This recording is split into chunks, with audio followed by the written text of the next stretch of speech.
السلام عليكم ورحمة الله. أعوذ بالله من الشيطان الرجيم. بسم الله الرحمن الرحيم.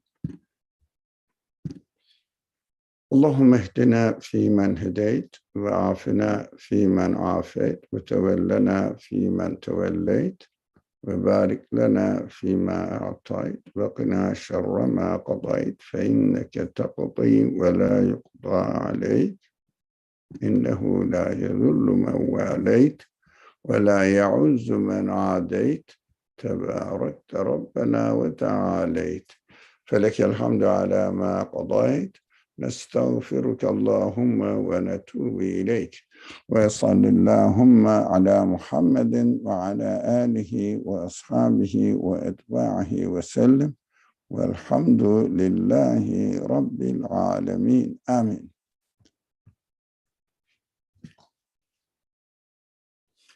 Inshallah, we will continue studying the story of Yusuf in the Quran, mainly in the section of the Quran which is called Yusuf again. So we studied up to the verse 77.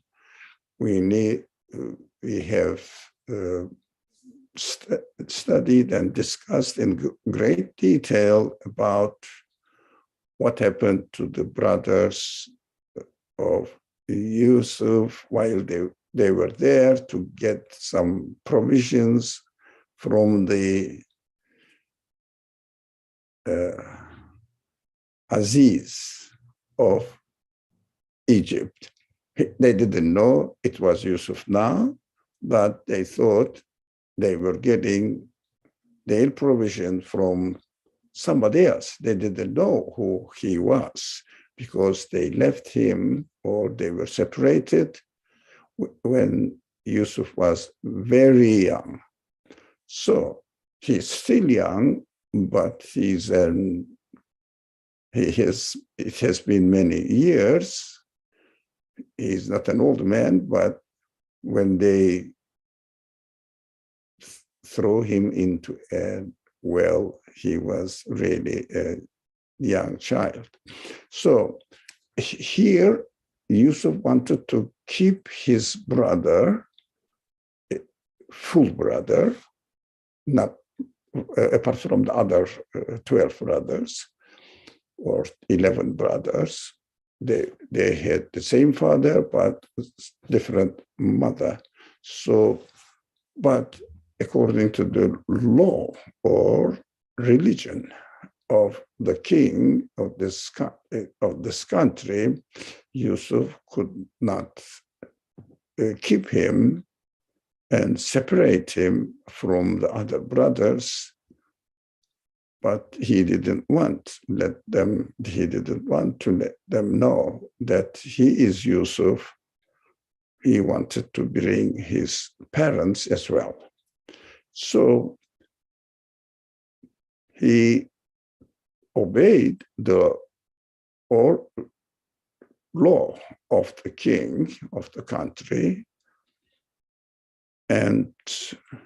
but in order to not break the rules, he made around the rule something, asked his helpers or the people working for him to put in his brother's load something from the palace of the king.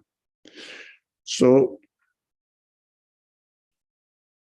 he said, okay, something is missing from the palace of the king, so it must be stolen by somebody else. And this plan was arranged by God. God says, we planned him, we taught him to do that. That means we have to also follow the order of the law of the country where we live, where this country does not allow to practice what we believe should be done. That was a very practical guideline for us to follow, to benefit from. Now, they searched the Lord of maybe many people, but especially Yusuf's brother's Lord, and they found out that the stolen, it wasn't stolen, but seemingly stolen cup was found in his Lord, and that was a justifiable way of keeping his brother in the palace. So his brother said, after it was found out that his brother seemed to be, or not really, but seemed to be, stolen the cup of the king. Again, not really, but apparently stolen cup. And they said, what the Yusuf asked his brothers, what is the rule in your country if someone steals something? And they said he must be enslaved or kept under the control of the person whose property was stolen. Okay, then, after finding out that his brother, Yusuf's brother, was stolen it, and then he didn't steal it, but it was the plan.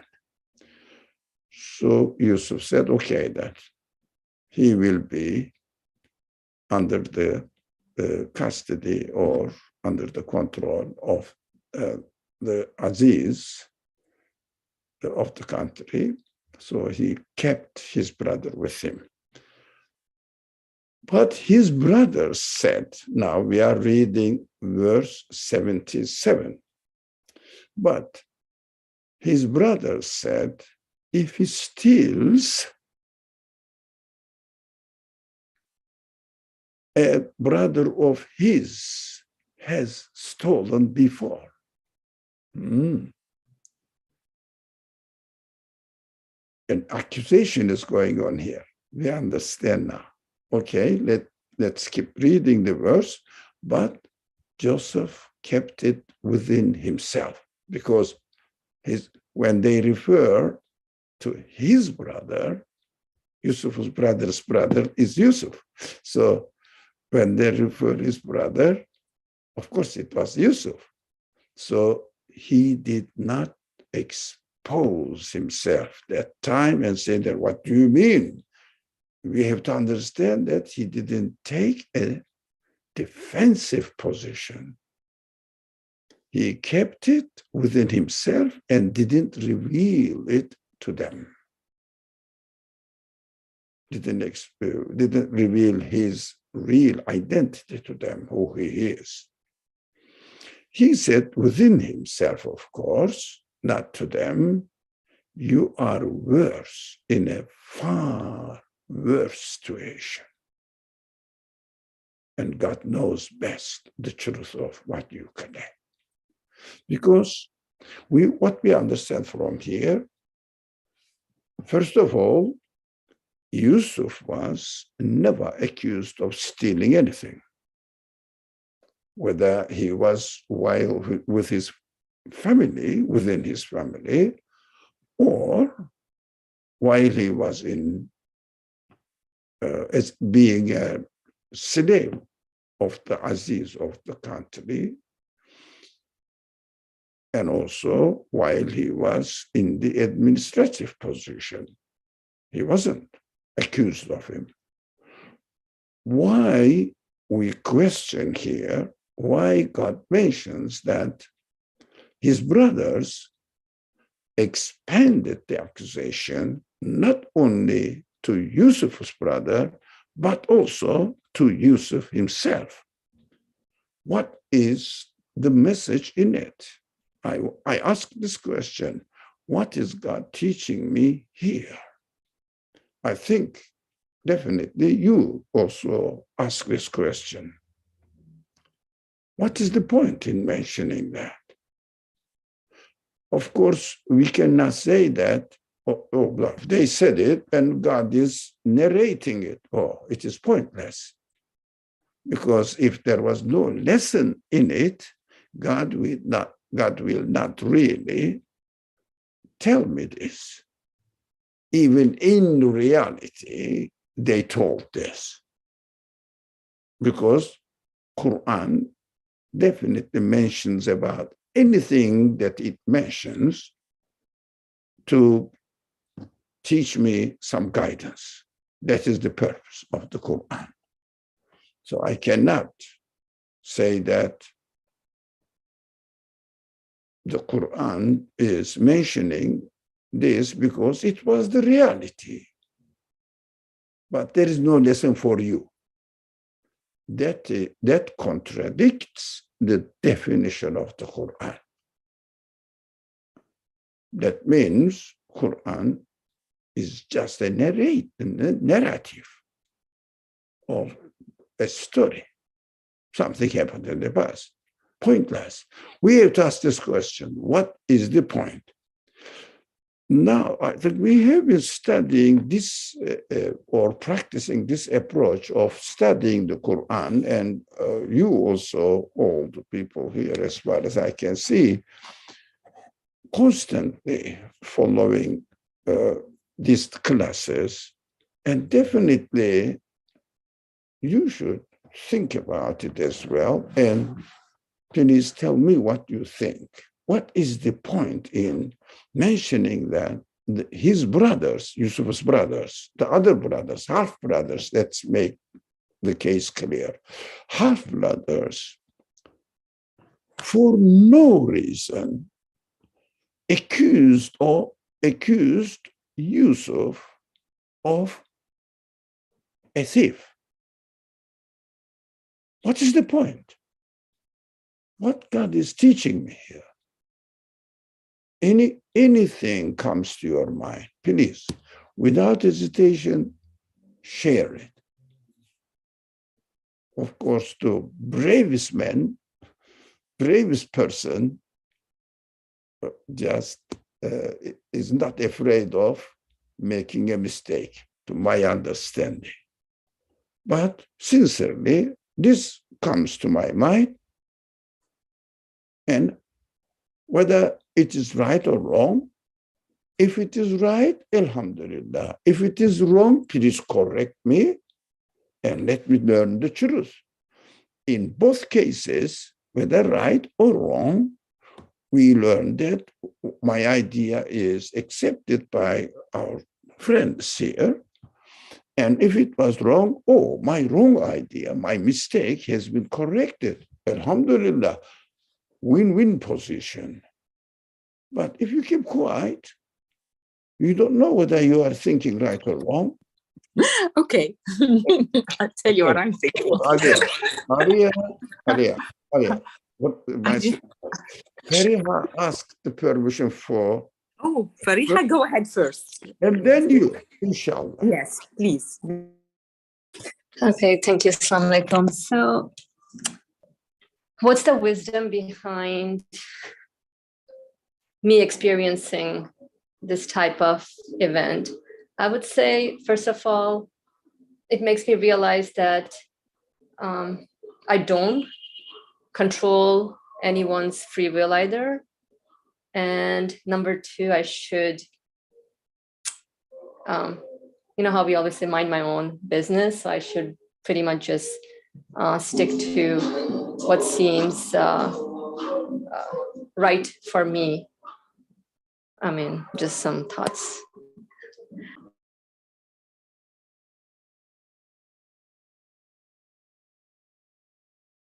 You're muted.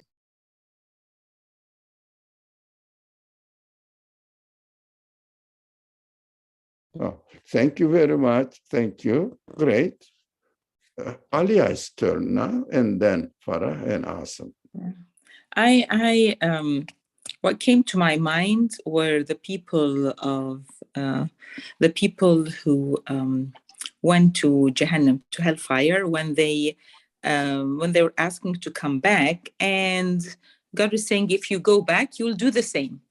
So, like, for me, the brothers of Yusuf is our, like, our nafs, our ego that wants to feel superior. And like, I know the reason, whatever was the reason, the jealousy that made them like throw their younger brother in the well. Now they're trying to feel good about maybe that they did throw him in the well, and come up like, we threw him in the well. First they said, so that, we, and then we'll be good. Our father's face will be like, will only see us and will be good. But then now there's an opportunity to make themselves feel good by saying, oh yes, this, this one stole, and the other one maybe stole my father's love from us, but that, to give an excuse to themselves, make themselves feel well. But at the same time, it shows that they have not changed. Like, they have not changed. They're still are, I will call them evil. They still are evil.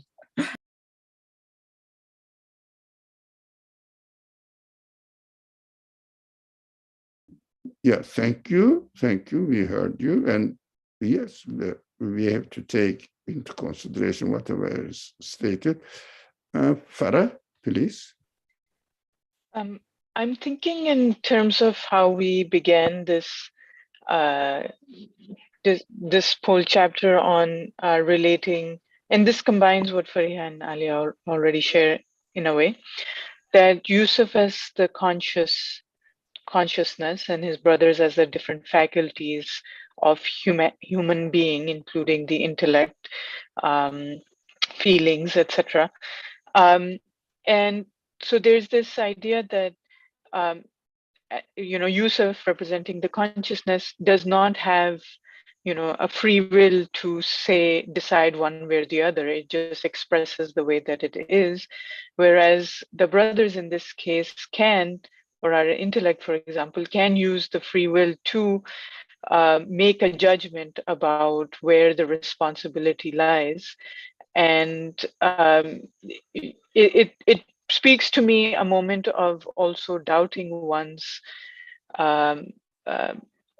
doubting what one really thinks and understands their reality to be, can experience doubts, can experience some sort of confusion as we might exercise, or we have the free will to do so. So them blaming their brother is just an element of confusion or doubt that we can subject ourselves to, and perhaps misrepresent our created self, or our true self, or our, the way that we are in our pure being. So yeah, that's how I'm thinking to begin. Thank you again. Good points, excellent points. Everybody is really touching one side of it, one aspect of it. MashaAllah. Excellent. Azam, you raised your hand, and before Afshan did, so I have to give you an opportunity to say whatever you want to say. I actually did not raise my hand. I think all the comments covered it. Basically, we need to learn and educate. So I think it's a training, education for us. That's what the accusation is, that we should not accuse anyone. That's one thing. And over time, as the comment said, we keep getting another educational opportunities to see if we are getting the message, or have we changed, have we improved ourselves or no, along the same lines. Well, fine, good. Alhamdulillah. Afshan, your turn. I wanted to say that I think the brothers are quite insulting. They accused him of being a thief and his brother. And I think it took a lot of self-control not to be defensive. So I think the message here is that there's no need to defend against a false claim, that God knows the truth of the matter, and this should be enough for me. Although I think it really was very difficult. He showed a lot of restraint in not responding. But that's how I feel, that no need to defend against a false claim, because God is the ultimate witness. Excellent, excellent points, mashallah. You see, you are just contributing really from one aspect, another aspect, another aspect. So we have a multitude of explanations, mashallah. All of them are excellent. And now I would like to read Muhammad Said's comment. I feel the sense of guilt is at work. Sense of guilt is at work. Good point. All of them are good, but this point is a very good one. Instead of, according to me, instead of accepting our potential to do mistake and face one's reality with the help of our consciousness, the state of denial brings more accusation on consciousness instead of following what it says. It means what consciousness says. Again, another excellent point, right? So, Afsham, would you say something, or just forgotten your hand raised there? Okay, thank you very much. I would like to share mine, but combination of all what I heard from all of you, excellent points, as sense of guilt is at work because they know although brothers represent, my understanding, brothers represent here ego, but the person who follows his egoistic desires, self-centric expectations, but they are created with perfect consciousness. So always consciousness is at work behind. And giving the news, revealing, inspiring continuously, that is consciousness automatically, continuously inspire the reality where, but human beings have free will, whether they will listen to it or they won't listen to it. We are free to choose. We may not pay attention to, rather prefer our egoistic interpretations, expectations, whatever. We may. But here, they know, their consciousness reminds them. So no one can say that I did not know the reality. I did not know the truth at all. I wasn't given the opportunity to know what the truth, what the reality is. No one can claim this. That is why brothers' subconscious realization that they did a great crime against their brother, but every sense of guilt wants to justify it if the person does not prefer to repent. Excuse me.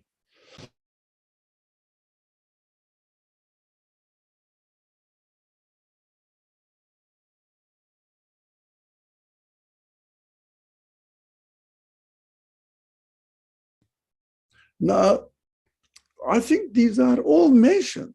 touched upon. I'm just wrapping them up.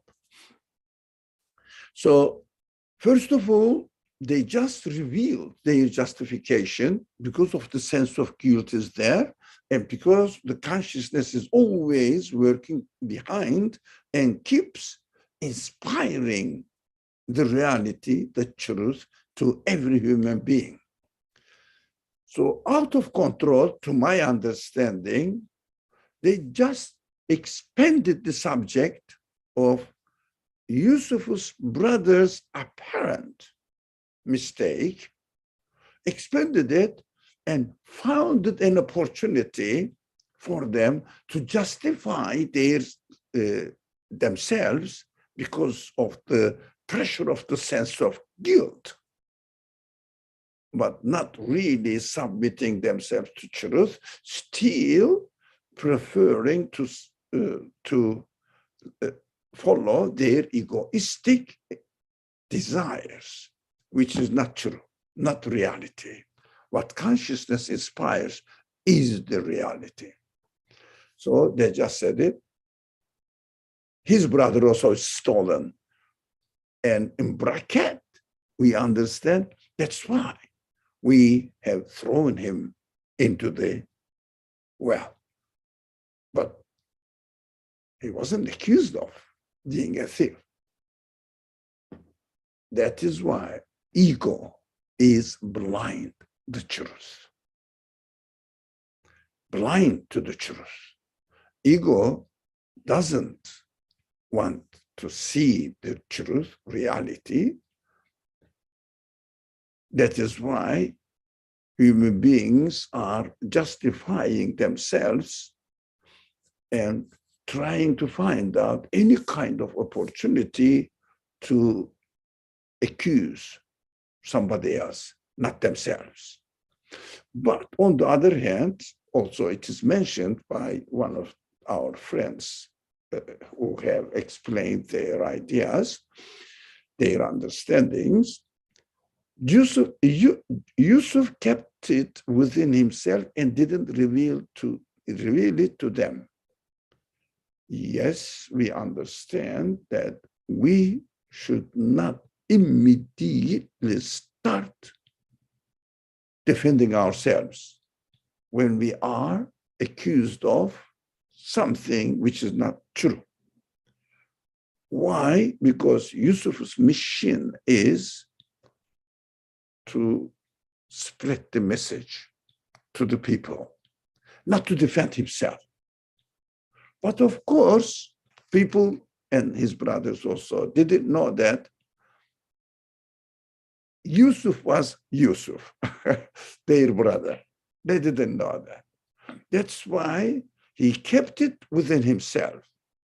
And he realized that, also, this point also has been mentioned by one of our friends here, they are still worse in position. They have not corrected themselves at all. So they need now more message. So they must be given some opportunity to hear what God revealed to Yusuf. So Yusuf, after seeing that they have not really corrected themselves, said, definitely, I must bring them next to me and pass the message or spread the message to them, convey the message to them as well.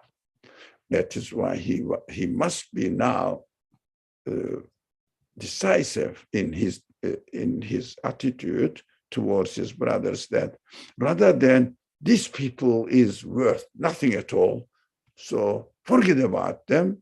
But he took the other way. We will see that he will take the other way to bring them next to himself and then reveal his reality and then gain their heart by giving lots of good as well, and then bring his parents as well at the same time, and spreading the message, conveying the message to them. Of course, he himself is aware that God knows best the truth of what you claim. So what we should do, even if we are accused of something which is not right, not true really, but rather than defending ourselves, we should look for opportunities. We should look for opportunities to spread the reality to other people. That must be our profession.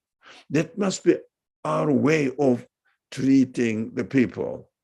Not egoistic defense, self-defense, but looking for opportunity to spread the message to others.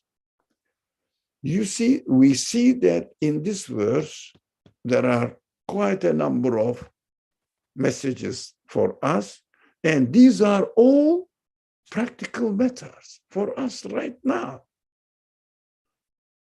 Inshallah, we got this message, and I was very pleased to hear our brothers' comments on the subject. All of them really touched upon the message of this verse. I just wrapped them up all together. I tried whether I missed something as well. Is there any point that I missed out in my summary of what you have said? Otherwise, we will follow. Anything that I missed out? You see, this simple, seemingly simple story is full of message, full of guidance for our practical life.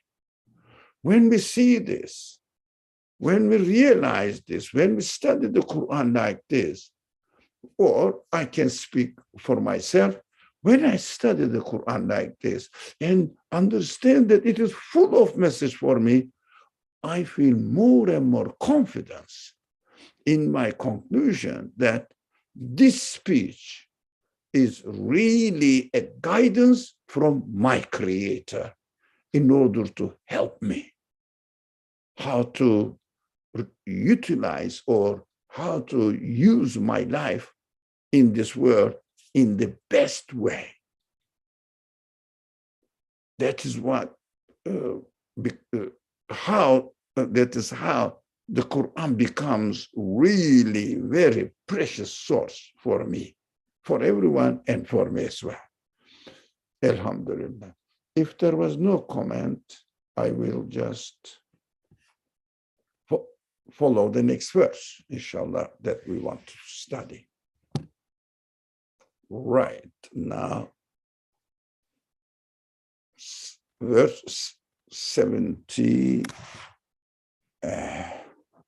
No, I skipped all those verses who are not directly related to the life of our personal mission of Yusuf.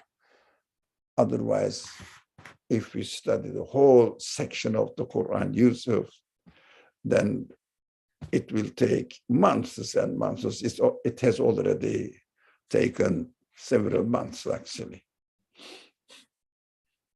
Okay, 89. He replied, do you remember what you did to Joseph and his brother when you were still ignorant? Now I think they must be there now. And he is now getting ready to reveal his reality. And also he wanted to face, he wanted them to face their reality, but without really accusing him, but at the same time, make the truth clear. Do you remember what you did to Joseph and his brother when you were still ignorant? They said, are you really Joseph, Yusuf?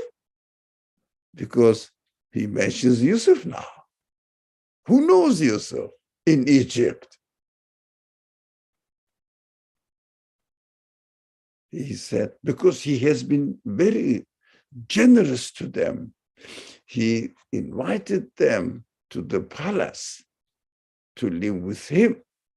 Now he has to reveal himself, but at the same time, in a friendly way, establish this relationship so that they will understand Yusuf is a very nice person now, and they should feel somehow the need to listen to him, take him seriously, rather than only to get the benefit, material benefit, mundane benefit, but also some respectful, at the same time, ready to receive the message. So they said, "Are you really Joseph?" He said, "I am Joseph, and this is my brother. God has been gracious to us." That is also very interesting. God manna Allahu alayna. He didn't say, which is interesting. I mean, definitely it attracted your attention as well. God has been gracious to me. Yeah, God manna Allahu alayya. He said alayna. It is excellent. It means whatever God has given to him, he is expanding it, his grace, he's expanding it to his family as well. So they will feel closer to the message of brother, saying that all the wisdom he has been taught, all the knowledge he has been taught, Yusuf has been taught, is also for them. That is a kind of preparation of the minds of his brothers. If one is mindful of him, it means mindful of God, and patient in hard times. Now he is explaining his situation, his past experience. It means, look, I was mindful of God. And also, I was very patient in all the hard times that I was subject to. But through you, through something else, through Aziz's wife as well, and also in prison for no justification, he was patient. Because after trying to do what he can do, the rest remains on God's decision. And definitely whatever God creates, well, that's what we have to understand, and it's very important. Whatever God creates out of our free will, out of our free choice, after we do, we try our best, whatever we can do, we could do, and something happens beyond our capacity. That is the lesson we have to learn from Yusuf, from this verse now. God has been gracious to us. Now, the second part of verse 90, if one is mindful of him, it means whatever is created is from God, right? He knows what is best for me. He's not going to create something in order to harm me because I am his creature. He created me. Why he should harm me at all? Even I may be wrong, still whatever is created, again, for my benefit. This is by definition. He is my creator. He is my owner. Why should he harm me? We have to understand this. This is the meaning of if one is mindful of him. What does it mean? Really knows. Yeah. As the verse says, "Man yattaqi." Man yattaqi. This is taqwa, is being mindful of God. What does it mean? Being aware that my creator God, who is he? Can he really make a plan to really make me fall into mistake and then punish me? What is the point in creating me then? That's what the people bother about it. People keep asking this, why God creates us and then punishes us? No, he does not punish you. Whatever he creates, it is for your benefit. Seemingly, you may be warned. You may be apparently receiving some damage for you, from your perspective, but it must be something good for you. Of course, if we ourselves, by using our free will, do something wrong, then as a result of our choice, God creates whatever we have chosen. After that, beyond our capacity, a kind of, for example, stormy day, my house got harmed or something happened. I took all precautions, necessary precautions, but I couldn't really stop being harmed, for example, being ill, receiving ill. It means it is created by whom? By my God, my creator. So taqwa, that's a well-known word. I'm sure all of you know this word. Taqwa, as the word is used here, original word is the same word, waqiyah, man yattaqi. Whoever is mindful of him, it means is aware who my creator is, then he created me. For example, he created illness for me. Although I was trying my best to keep my health, but he created me some sort of illness. That must be good for me. So we have to be patient with it. What does it mean, patient?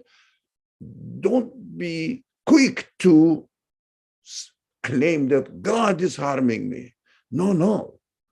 What is the message in it for me? What is the message? Definitely my creator is teaching me something. Sahara Chakra. Okay. If anybody wants to speak, Sahara Chakra one, would you like? Your mic keeps opening. All right. If anybody, raise hand or just say, excuse me, I want to jump in now, say something, express my feelings. Feel free. We are just really making here a kind of friendly conversation. Don't let this class turn into a lecture. I don't like it. I don't like any official and formal relationship. That's me. Right. This is very important. Being patient means not necessarily, okay, I have to be patient because I cannot do anything else. No. Patience has nothing to do being just, okay, accepting whatever is created because I cannot do anything else. This is not patient.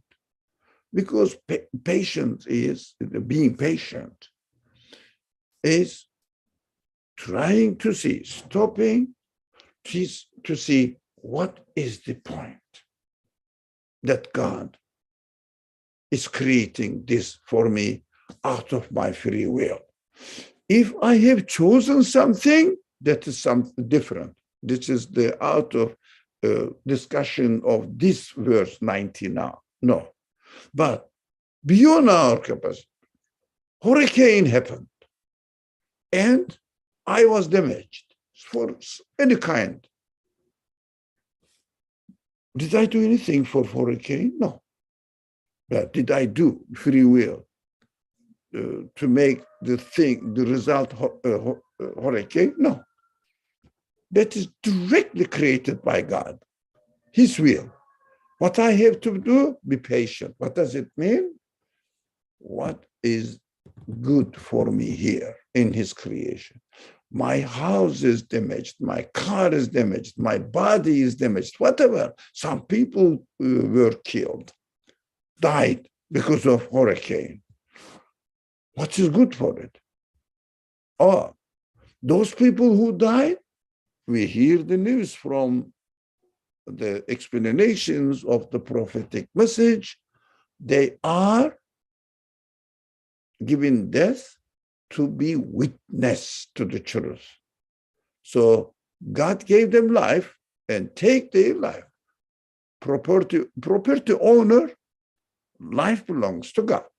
Property owner is God. He has the right to do anything because it is his property.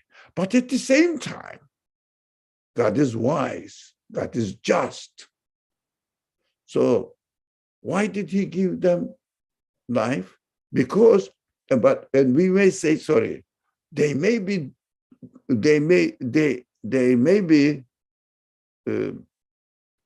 going to do some more good actions and do something better.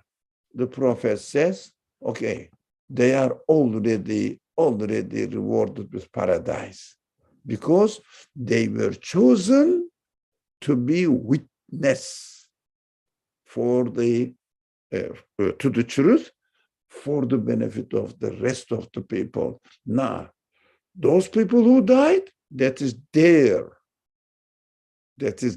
business.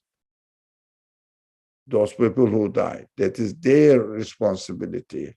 Now, for other people who remained behind, they have to benefit from this event. You see, we cannot guarantee our life. We see we are so weak.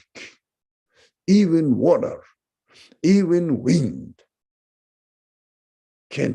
air can defeat me easily. I am weak. I am needy. The one who holds the order of the universe, administers the universe, is all powerful, does everything. Shahrani family. Assalamu alaikum. Walaikum assalam. I was wondering if you could speak more to this point of why some people are given the title of Shaheed when they die, witness. Why is that? Why is that? First of all, No, why is it? Yeah, why is it that some people are given the title Shaheed when they die? God gave them life and take them life just because He has preferred to create a new scenery, if you like, for the people, to teach the rest of the people. Rest of the people, do you think those people who remained, who did not die, who remained were lucky? No, it is a deliberate choice, conscious choice by God. And God says, okay, I am going to make them a witness to the truth that He is the all-powerful one. God is the all-powerful one. And nobody can really resist against God's will. everybody is in need of his grace. So those people who remained seem to be lucky, but they are being taught. But while they are being taught, if you like, in inverted commas, some people were sacrificed in order to teach the other people. So these people is going to be rewarded by God, as the prophet emphatically teaches us, is rewarded by God as witnesses of the truth. Shahid means witnesses to the truth. Shahid means witnesses to the truth. I'm repeating. So in the battlefield, for example, nowadays there is no such battlefield at all, but example, if there was in the battlefield, somebody was killed. For what? In order to protect the Muslim, the believers community, so that the truth will continue through the representation of the believers. So he sacrificed his life. Actually, a person, let's say, died in the battlefield or died in the hurricane or any kind of out of human free will creation, whatever it is, accident, whatever it is. Anything happens, we call them qadr. It means the decision of God, not as a result of my choice. I'm emphasizing on the importance of this, not as a result of my point, my choice. What happens now? These people are chosen to witness the reality for the benefit of other people. So since they are chosen to witness the reality, then they will be given a status of witnesses. It means shuhada, shahid, witness. Why? Because God is just, God is merciful, God is gracious, and God is wise. We have to combine all the qualities of the creator of the universe and say that what is the wisdom in it? Where is mercy in it? Where is great compassion in it? Where is justice in it? Here is the justice. So no one himself that, okay, I must be killed in the hurricane as a result of my laziness, for example, or deliberately remain behind rather than trying to save your life, then that is your choice. It is another subject. I tried my best, but still the waves of huge water came and I was thrown and died. I am chosen to be a witness to the rest of the world. Definitely, God says, don't worry about it. If you remained in the world and did your best, still you wouldn't have this status in my eye. I will treat you as a shahid, the highest position in the mercy of God, paradise, which is the next creation. We are all going to die anyways. But God says, still I am gracious, I am merciful, I am wise. So those people who were killed or died, who died, or some people's property is managed. We know that in Islamic literature, those people whose properties were damaged while they were innocent, they tried their best to make a solid, nice a perfect house, but hurricane came and took their houses and destroyed. God says, or the prophet says, this is sadaqah. It means they have given to charity to their houses. Why? It wasn't their choice. It was God's choice. And God is wise and merciful. Definitely, justly, because destruction of their house was a witness to others that, look, I have a house here. It seems to be secure, but look, if God willed, he will just take it away. It is not your property. It is created by God. It is God's property. That's what God is really confirming his reality and teach his reality to other people. So we should, rather than be sorry for those people who were damaged or who were killed in so-called, just I'm trying to make the case clear for you, this is a familiar but wrong expression, natural disasters. It is not natural. It is deliberately designed by the Creator. It is totally under the control of the orderer, the owner of the order of the universe.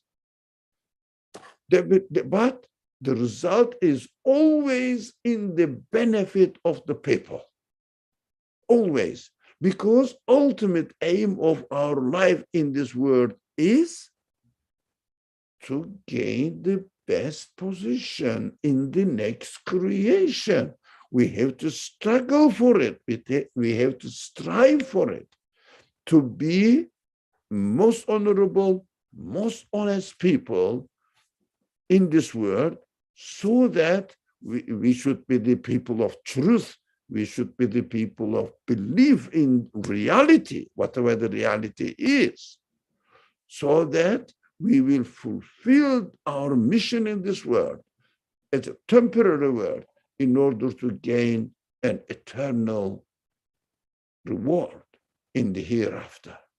That is the purpose. Those people who have chosen to sacrifice their properties, their life, etc., is going to be rewarded by God for sure. That's why they are given, because they were chosen to witness the reality.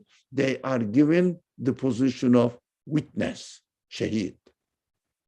That is what we understand from shaheed. Inshallah, the word shaheed not necessarily means that only those people who were killed in the battlefield. No. Anything out of my free will happens to me and I am harmed, I am that much, whether big or small, shaheed to the truth that the God is teaching people. There is an accident here. The person who was involved in the accident and damaged, not as a result of his negligence or free will, but totally out of his control, definitely this is a witness. God has decided about it. So it will be this person or his property definitely will be rewarded by God. That is what we have to learn it. So being patient in hard times is for this reason, to understand God is teaching me something. So what was wrong with Joseph? With Yusuf? Nothing. He was thrown into the well, innocent. He was enslaved, again innocent. He was put in prison, even innocent, still innocent. And the same person, Yusuf, says, patient. I have to be patient in hard times, teaching other people, and God is rewarding him at the end. That is the example. He will be the highest position, in the most respectful position, he will be given he is given, actually, he has been given the most respectful position in the society as a result of his patience, without criticizing God, saying God is definitely wise, God is definitely just, God is definitely merciful. He must mean something with it, trying to understand. Inshallah. So God doesn't allow the reward of those who do good to be lost. It means this is not pointless. This is not pointless that God has created this for me and for you as well. So as a result of his patience, of course, he is rewarded in this world, and definitely he must be rewarded in the hereafter.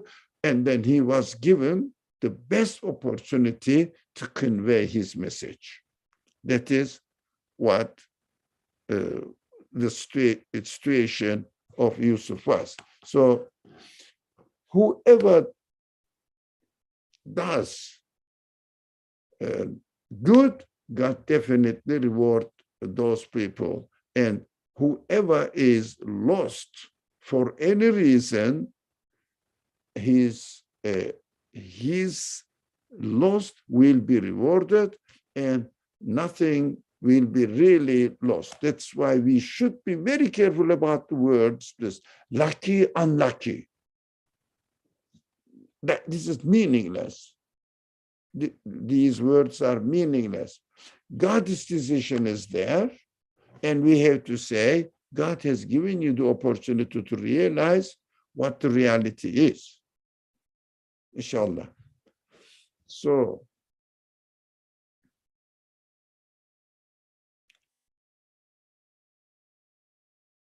do we have any more questions and concerns? So look at the last verse now, although the time is up, but let's finish. Can I ask a question? Of course. Yeah. So when we take that explanation, Jazakallah khair for this explanation of Shaheed. It's the first time that I understand it with clarity, inshallah.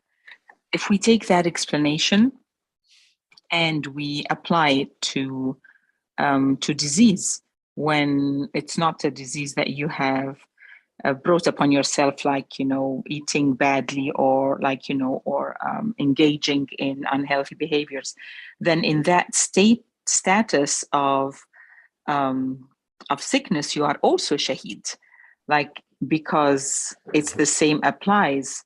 You are a shaheed that I'm not in control of my, of my body. I'm taking care of, like the car, when you gave the example of the car a few times back, I'm taking care of this body of this car. I'm doing everything, but I'm witnessing now that it's not in my hand. So that is a status of shaheed. And then all expenses that are paid to take care of that status could be considered sadaqah. Yes. That is very relieving. Yes, yeah, definitely. It must be so. That's the wisdom of God. Yeah, excellent. Yeah, thank you very much. So shall we just hurry and finish the last verse in the screen, inshallah, 91. So the brother said, look at now the conclusion of his patience. It means patience means really having a good intention about God, trusting God. Definitely God is creating something rather than criticizing, unlucky, why me, or these meaningless complaints, saying, God has chosen me to be a shaheed, witness to the truth, and patient with it. Not patient with, don't criticize, try to see the wisdom. And definitely trust God's wisdom, trust God's mercy. Definitely. That is the purpose of our existence in this world. So look at the result that God is telling us. The brothers said, 91, I'm reading, verse 91, the brothers said, by God, God has certainly raised you above us. Look at the confession now. If we convey the message within a right atmosphere, without involving into our egoistic satisfactions, like, didn't I tell you, you people are so bad, I am bad, so this kind of comparisons and defense. No, God, this is what Yusuf said, God has favored me because I was patient. It means if you were patient, he will be merciful to you as well. It's a message, the attitude. The message must be given, first of all, in the right atmosphere and at the right time. So they say, by God. It means by God, oh, definitely we are sure now. God has certainly raised you above us. Look at the confession. Beautiful confession. Why God tells us this? Because if you are patient in hard times, you will be at the end respected, and your message will be accepted, and you will be accepted as a person who is in a higher position than your opponents.